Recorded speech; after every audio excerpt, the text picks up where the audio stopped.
Bonjour, est-ce qu'il vous est déjà arrivé d'être dans une si grande colère que vous avez fait ou dit des choses que vous avez regrettées par la suite? Ce type de situation est vraiment courant parce que lorsqu'on exprime nos émotions, ça peut même influencer les comportements des autres. Les compétences émotionnelles, c'est notre capacité à comprendre et gérer nos propres émotions et celles des autres, ainsi que de les verbaliser. Savez-vous qu'en contexte de travail, les gens qui ont de bonnes compétences émotionnelles, c'est aussi ceux qui ont une bonne efficacité de façon générale. Par exemple, une efficacité dans leurs travaux d'équipe.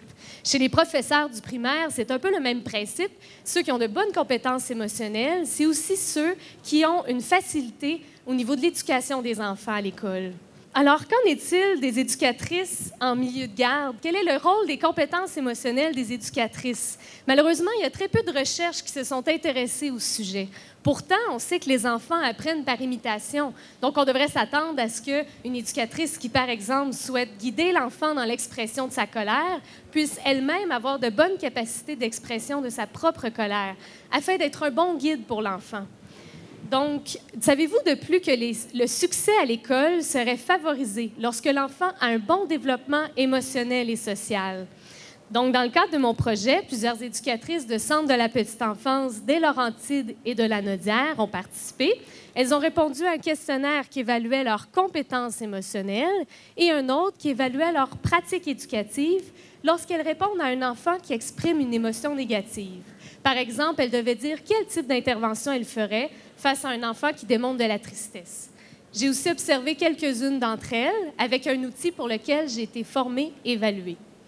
Mon projet m'a permis de découvrir que les éducatrices qui s'évaluent ayant de bonnes compétences émotionnelles sont aussi celles qui déclarent davantage réconforter les enfants lorsqu'ils expriment une émotion négative.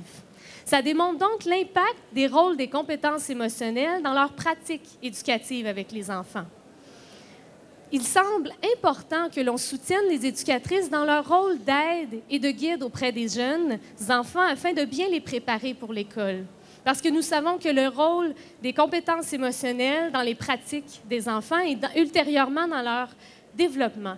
Donc, par mon projet, je souhaite sensibiliser tous ceux qui travaillent auprès des enfants afin que l'on comprenne mieux ce rôle et ultérieurement pour les enfants. Parce que les petits d'aujourd'hui seront les grands de demain.